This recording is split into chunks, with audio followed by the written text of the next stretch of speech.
People think I make things up, that I'm just some old woodsman with a knack for spinning campfire tales. But let me tell you something. The only lie I ever told was changing the names. Every book I wrote under the name Cal Boone, all of it happened. Just not to Cal, it happened to me.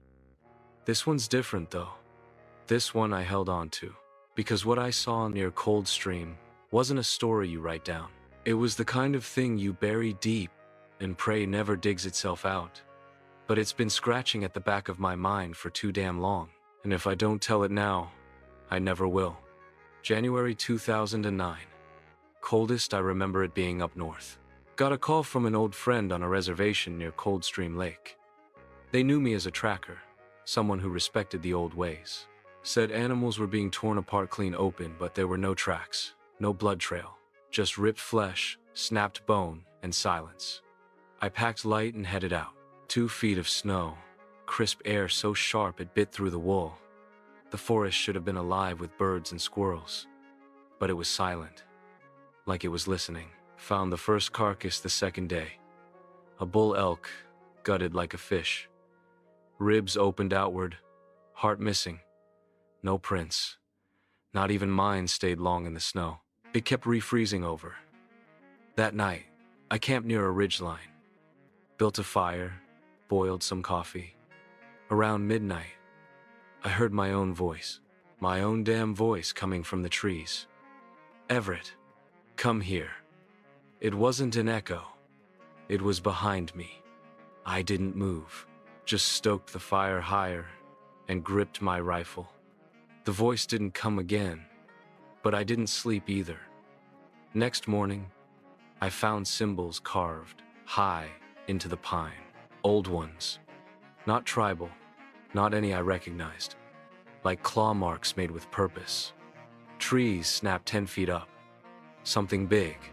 Something tall. I kept moving north. That evening, I found the cave. The air near it was wrong colder than the rest of the forest. My breath didn't fog near the entrance. No sound. No birds. Just the hollow groan of something moving beneath. I backed away, and I saw it.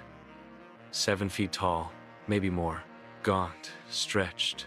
Like a deer starved for years but still moving. Skin like rotted leather pulled tight over bones. Antlers jutting from its skull like a crown. Eyes sunken, but glowing red, like coals buried under ash. It didn't rush me. It just watched. And then it spoke. Not in words. In pieces of words. Voices I'd heard before. So cold. Help me. Everett. It knew my name. I fired. One clean shot. The thing didn't flinch, just screamed. It was like a chorus of everything that had ever died out there. I ran. I made it to the ridge, dropped a flare and lit the trees with fire.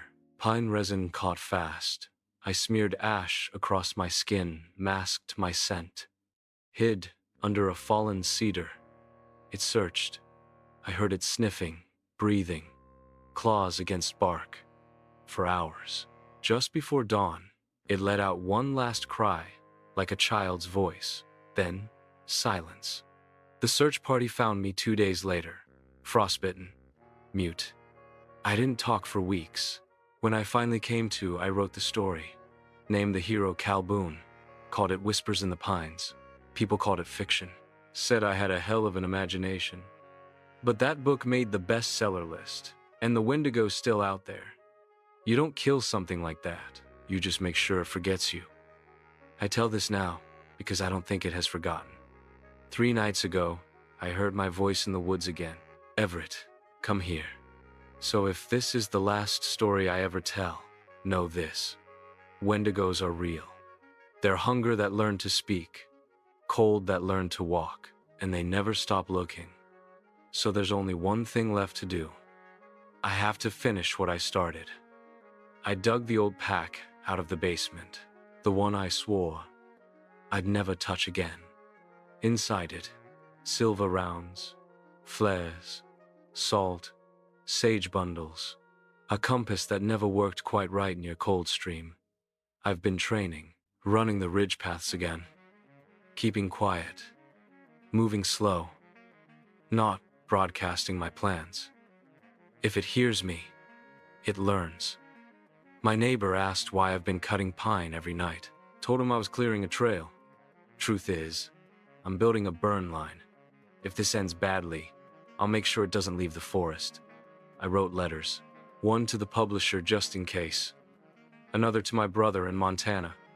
Told him not to come looking if I disappear. He won't listen. And the last one, I burned.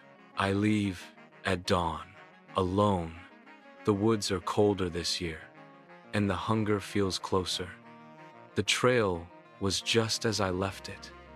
Snow-covered, quiet, and old. The pines leaned in like they remembered me. I moved slow, like Pa taught me step-toe first. Keep low, listen more than you talk. Back then, he used to tell us stories at night. Said there were things in the forest older than man. Some just wanted to be left alone. Others wanted to wear your skin. One winter, Pa caught me carving symbols into bark, ones I'd copied from his old hunting journal. I thought they were good luck. He smacked the knife from my hand, hard. "Those ain't for calling luck, boy," he said. "They're for keeping something out, something always hungry." I didn't understand then. I do now. I reached the ridge by dusk, same ridge I burned before. Fire scars still black on the trees. I set up camp under the stars, and for the first time in years, I lit no fire. My brother Hank always said I was stubborn as hell. He's the better shot, the better builder. But I'm the one who listens to things most folks pretend not to hear. If I don't make it back, he'll know what to do. But part of me wonders if the Wendigo already knows that too. So I wait. And tonight, if it comes again, I'll be ready. It's been 3 days. 3 bone-deep cold nights and endless hours of white silence. I've kept to the ridge lines, scanning the tree line, circling the old markers Pa taught me to trust. Nothing. No sign of the creature. No tracks. No kills.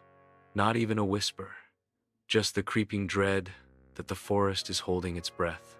I've set snares, burned sage, laid salt around the camp, and still, not a single sign that it's anywhere near. Or worse, it's here, and it's watching. Too smart to show itself until it's too late. More than once, I thought about circling back to the cave, that gaping black hole in the earth where it all started. But every time I get close, something inside me knots up, like my body knows something my mind won't admit. That going back there is a guarantee not of answers, not of closure, but of facing it head on. And I don't know if I'm ready for that. I'm a hunter, not a fool. Charging back into the lion's den is how men end up as stories around a fire. I came out here to kill it, yes, but I've got to be smarter than it. I have to be patient. And if there's one thing I've learned about the cold, it waits. So I'll wait longer and pray it slips up before I do. The first sign came just before dusk. A single bark carried through the trees, faint and desperate, like it didn't belong here. Then I saw smoke rising above the tree line, thin and gray like it had been going for hours. I followed it, thinking maybe some other fool had wandered into this cursed forest. What I found was a rundown camp, half buried in snow and time. A tarp snapped in the wind, its ropes slack and sun-bleached. There were rusted tins, a cold fire pit, and a shredded coat caught on a stump. Something had happened here. Something final. But it wasn't fresh. Whatever came through had been here long enough to leave without a trace. That bark came again. Closer this time. I followed it through the underbrush until I found a narrow ravine, a natural trap masked by brush and snow. Down at the bottom, scrambling in the dirt and crying out, was a dog. Yellow, lean, with eyes that still had some fight in them. It must have been the other hunters, maybe the only thing that got away. I started climbing down, easing into the pit. Halfway through, the hair on the back of my neck stood up. Something was watching. I couldn't see it, but I felt it in the marrow. I froze, hand already halfway to the dog. Slowly, I pulled my rifle from the sling and scanned the ridgeline. Nothing but trees, but the feeling didn't go away. It never does, not with that thing. After a long, tense moment, I turned back to the dog and lifted her out. She didn't fight me, just curled into my chest, like she knew I wasn't going to leave her behind. I didn't plan on keeping her. I told myself she'd slow me down, that a dog barking in the dark would only draw the wrong kind of attention. But when we made it back to camp, and I looked into those tired, alert eyes, I knew I wasn't alone anymore. I didn't give her a name, not yet, but she stayed close, always circling just behind me, ears twitching at every sound. And for the first time in days, I didn't feel like the only warm thing left in a world that had gone ice cold. Guilt is a strange thing. It doesn't always scream. Sometimes it whispers, soft and steady, like snow falling on a grave you never visited. I'd spent years turning what happened out here into stories, polishing horror into prose and selling it to people who wanted to be scared in the safety of their living rooms. Meanwhile, whatever I left behind kept walking, kept feeding. I thought of the dog, sleeping now near the edge of the camp, and the shredded coat at the abandoned site. Maybe if I'd come back sooner, her owner wouldn't be a stain in the snow. Maybe she wouldn't have been left to howl for days in that ravine. The weight of it all settled in my gut like ice, cold, sharp, and earned. I was staring at the fire, lost in the rhythm of guilt and silence, when a twig snapped behind me. Loud, clear, deliberate. I spun on instinct, raising my rifle in one fluid motion. My finger was tight on the trigger, but what stood before me wasn't a monster. It was a woman, pale from the cold, wrapped in layers of mismatched gear, and striking in a way that felt out of place in the wilderness. Her eyes locked on mine, sharp, calculating, not afraid. I hesitated, just for a second. That was all she needed. In one smooth move, she closed the gap, knocked the barrel aside, and drove her shoulder into my chest. I hit the ground hard. The air blasted from my lungs. My rifle was kicked aside before I could reach for it. She knelt on my chest, one hand on my throat, the other pressing cold steel to my temple. "Who are you?" she asked, her voice low and steady. "And what the hell are you doing out here?" Her name was Mackenzie. After a tense minute and some shaky ground rules, I told her who I was. The name hit her like a slap. She recognized it, not from my face, but from the books, from the stories. Her father had read them, even brought one out here when they first started tracking the Wendigo together. Her jaw clenched when I mentioned the dog, and before I could stop her, she turned toward the edge of the camp where the mutt was curled up by the tree. The moment her eyes landed on it, her expression cracked. "That's my father's dog," she said, her voice barely above a whisper. Her eyes shifted to mine, demanding an answer I couldn't say out loud. I didn't need to. Whatever she saw in my face told her everything. She didn't cry. She just sat down, without a word. She told me the Wendigo killed her mother when she was a kid. Since then, it became her father's obsession. He believed it roamed farther than people knew, that it claimed territory the way wolves do. They had been tracking it for years. No consistent patterns, no set trails, just scattered signs and bodies in impossible places. Months ago, they agreed to split up to cover more ground. They were supposed to regroup days ago, but she had been snowed in and couldn't get to the meeting point. She only came here now to tell me to leave, to warn me. But it was already too late. As night came, we built up the fire.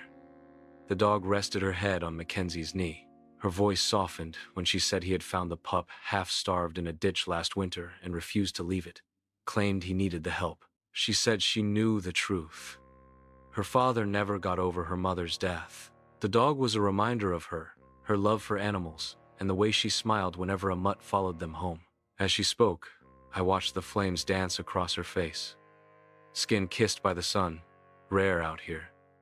eyes sharp and green like broken emeralds, and her hair, wild and red, glowed like firewood crackling in the pit. It was like someone had taken pieces that didn't belong together and created something impossible, something real, something perfect. I tried to cut the silence with something light. "Well," I said, poking the fire with a stick. "Looks like we've got more in common than bad luck. You're Mackenzie. I'm Mackenzie. That makes us M. I paused, half expecting a glare. "Once we take down this beast, we ought to start a business. M. Paranormal exterminators. We'll slap ads all over the internet. Real old school grunge. You got monsters? We got bullets." It earned a faint smile.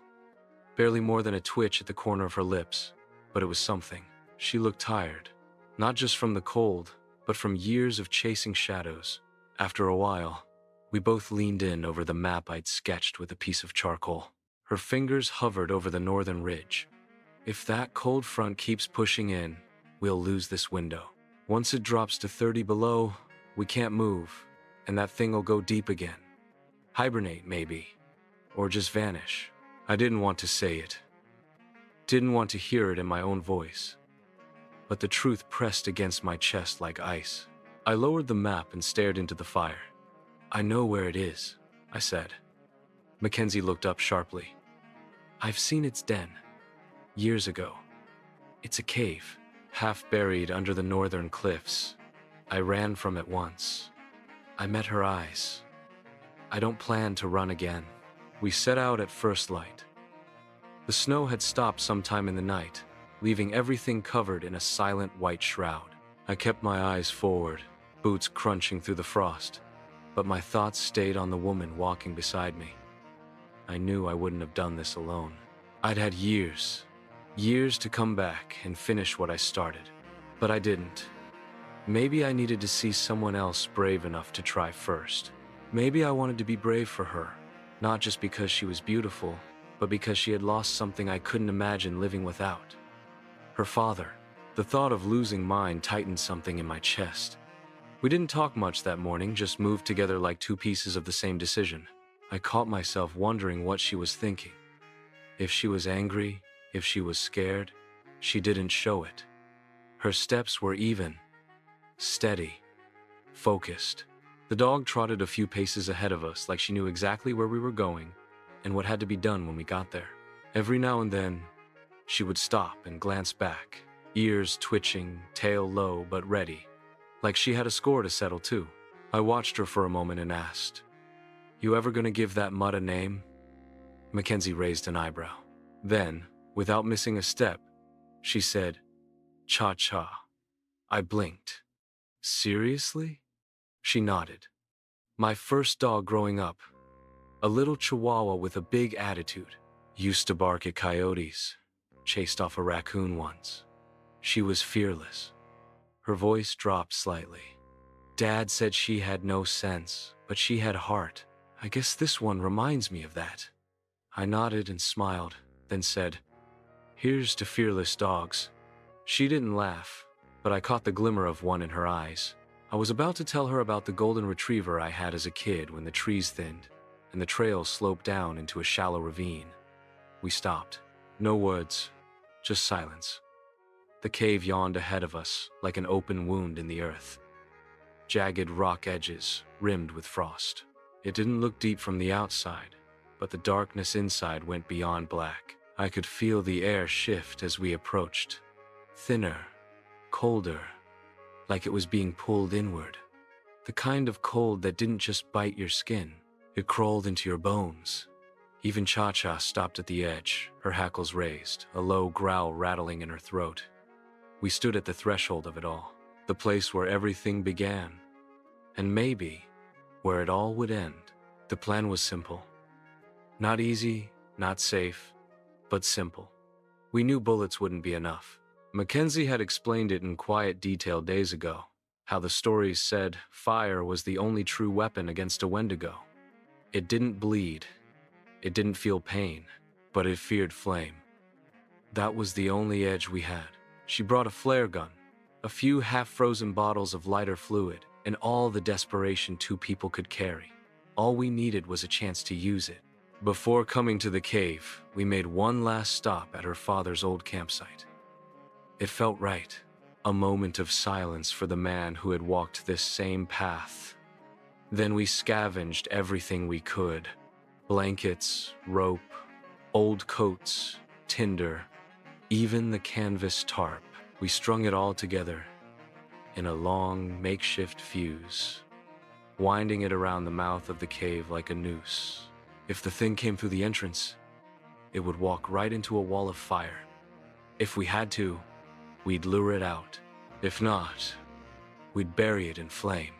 We worked quickly, hands numb, breaths fogging in the frozen air. Mackenzie moved with quiet urgency, her eyes never drifting far from the shadows.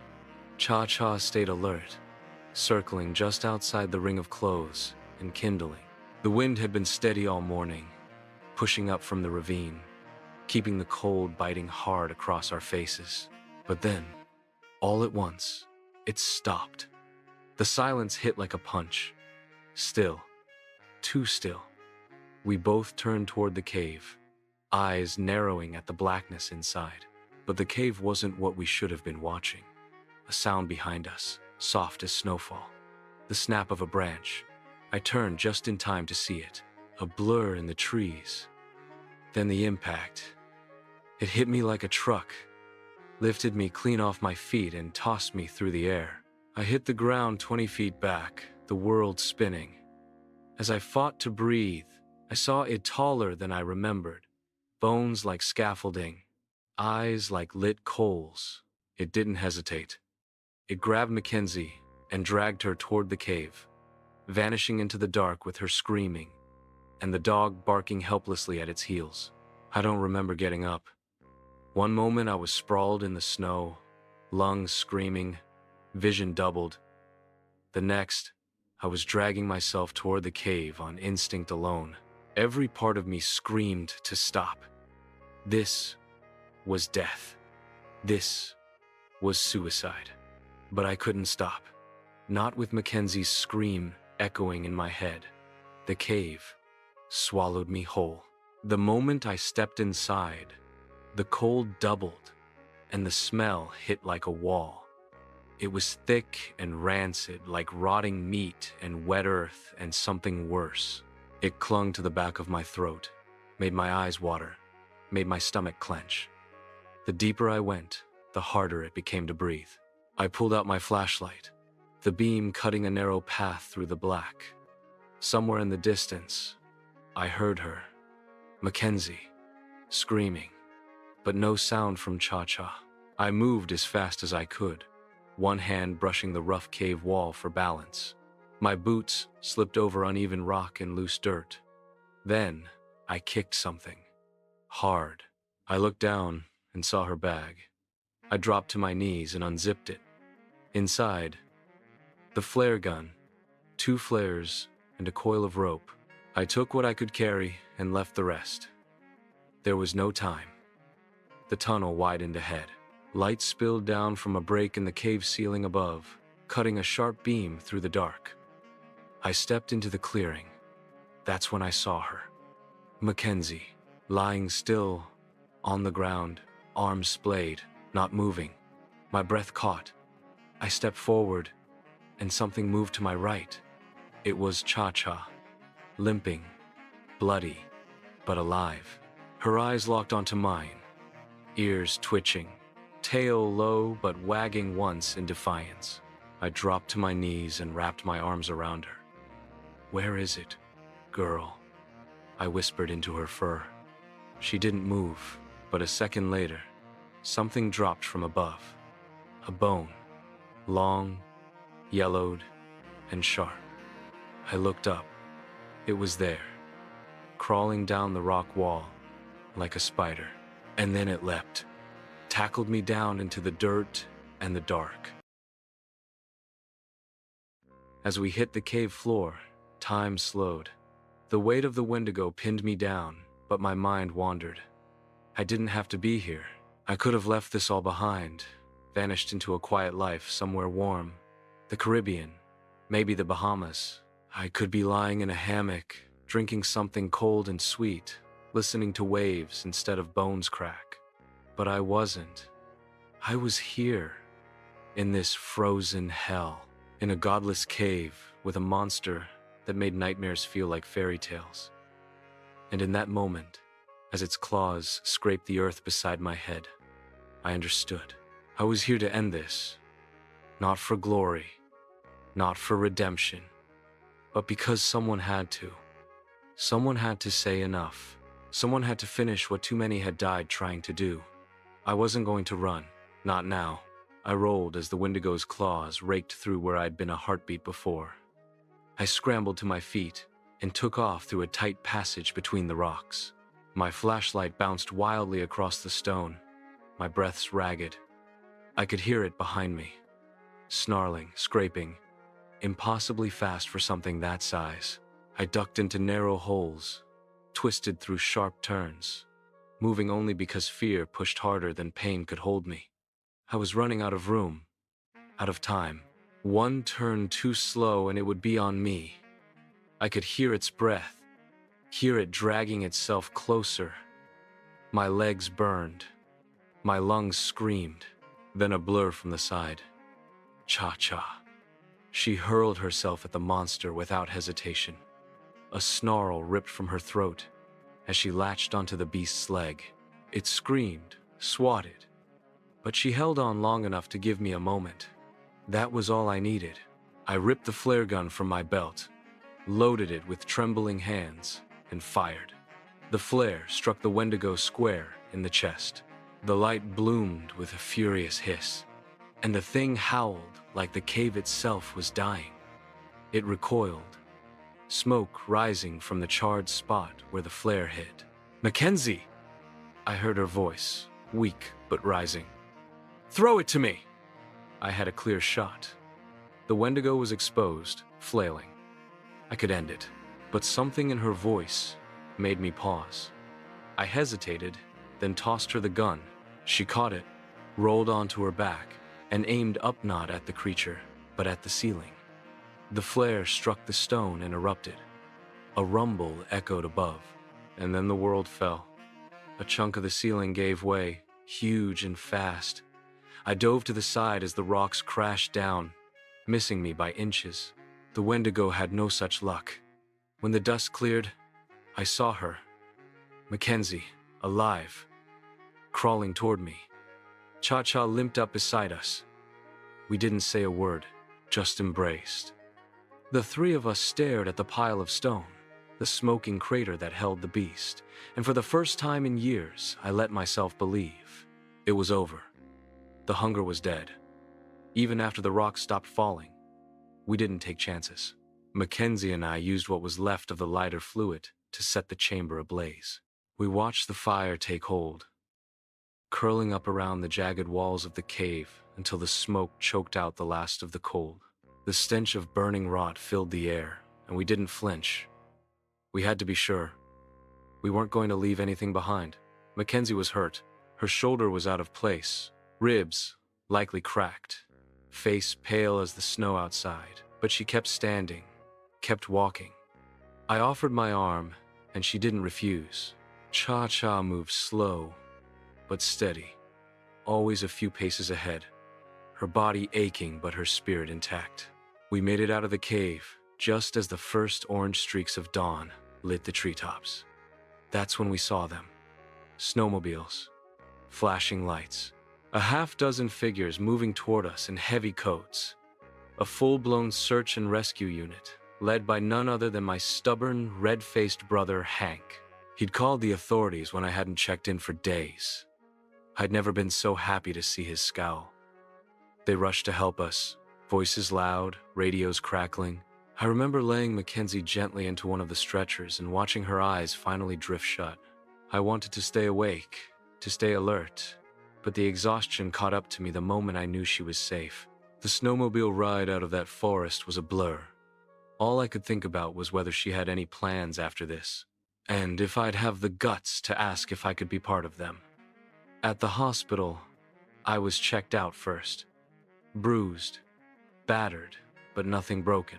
I paced the waiting room until someone came to tell me Mackenzie was stable. Cha-Cha was taken to a nearby vet. They said she'd be fine, just needed rest and stitches. I could pick her up in a few days. That left just one thing on my mind. When they told me I could see her, I didn't hesitate. I stood, smoothed out my shirt, and headed down the hall to her room. She was bruised and bandaged, her arm in a sling, an IV line tucked against her wrist, but she had never looked more beautiful to me. Her red hair, now a little tangled, caught the late afternoon light through the blinds. Her eyes found mine as I stepped in, and they softened instantly. "Hey," I said, my voice rough. "How are you holding up?" She smiled faintly, like I got stomped by a freight train, but otherwise all right. We shared a quiet laugh. I sat beside her bed and asked, "How does it feel, knowing it's dead, that it's finally over?" Mackenzie looked past me, out the window. "I don't know," she said honestly. "I've only known the chase for so long. The hunt, the loss. Now there's just quiet." She paused. "What do you do with quiet when it's all you've been running from?" I didn't have an answer. Instead, I asked, "So what now?" Before she could speak, the door creaked open. Hank stepped in, looking serious. "Sorry to interrupt," he said, holding out his phone. "But Dad just sent me this." On the screen was a simple message. "Everett, 4th book. Real." Hank looked up at me, confused. "What was your 4th book?" I blinked. My mouth opened, but no words came. My mind ran back, counting covers and titles. "Bigfoot," I finally said, my voice low. It was Bigfoot. I sat there, the weight of Hank's question still hanging in the air. I looked from him to Mackenzie, then back to the screen. The text from Dad was clear, too clear. My heart thudded against my ribs. "I need you both to understand something," I finally said, my voice barely above a whisper. "Every book I've ever written was based on something real." Hank narrowed his eyes. "What are you talking about?" "I'm not making things up. The monsters, the cryptids, they're not fiction. Somehow, some way, they've always found me. Or maybe I've always found them. I don't know anymore." Hank scoffed, shaking his head like I was losing it. "You expect me to believe that? You've been writing horror stories since we were kids." Mackenzie, who'd been quiet, reached over to the side of her hospital bed and pulled something from her bag. She handed it to Hank. "I found this at my father's campsite," she said softly. "It's Everett's 1st book." Hank turned the cover slowly, his eyes scanning the title, then the worn pages. She pointed to a page halfway through. "This," she said. "This is what we just killed." Hank looked at me, searching my face for some sign of a joke.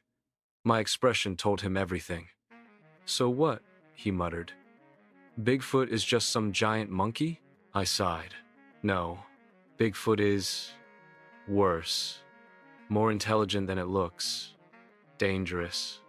That book was the first time I ever came face to face with something I couldn't explain. I was a kid. We both were. Hank blinked, stunned. "Why haven't I ever heard this story?" "Because I never wanted you to know. I wanted you to have a normal life. I thought if I buried it in books, maybe it would stay buried." Mackenzie leaned forward slightly. "But your dad knows now, which means Bigfoot knows about him." I finished. "And if that's true, we have to go home. Right now." I stood, heart racing, adrenaline already kicking in. "We don't have time. If this thing is anything like the others, it's already on the move. It might be too late." The next morning came too fast. The sky outside the hospital was gray and heavy with the promise of snow. I stood outside Mackenzie's room for a long time before walking in. She was asleep, curled beneath the sheets, peaceful for the first time in days. I didn't want to wake her. Instead, I placed my spare house key on the nightstand beside her. I'd left a note folded beside it. Get some rest at my place. Cha-Cha's waiting. Truck keys are in the drawer. Take your time. We're heading home. I didn't sign it, but I didn't need to. She'd know. Before I left the hospital, I stopped by the front desk and left a small envelope with her name on it. It had a little extra cash inside, enough to cover what she might need for a few days. Food, gas, something warm. I didn't want her worrying. By the time I got out to the parking lot, Hank already had the Jeep running. He was leaning against it, arms crossed, watching the sky. "You ready?" he asked. I nodded. Not even close. The drive out of town was quiet. We didn't talk much, and we didn't need to. The snow started falling halfway through the first hour. Thick, soft flakes drifting down like ash from a dying fire. It blanketed the trees and the road ahead. I stared out the window as we drove. My thoughts drifted to Mackenzie, to Cha-Cha, to my father, and to whatever waited for us back home. Part of me hoped Mackenzie would follow. Another part prayed she'd stay far away. I didn't want her caught in this again. I closed my eyes and leaned back. Let the hum of the engine settle in my bones. I thought about before the monsters, before the books, before everything. I thought about the old house, the one with the crooked porch and the creaky floors. I thought about the way Mom used to make cinnamon tea. I thought about home, and for the first time since this all began, I wondered if we'd ever really left it at all.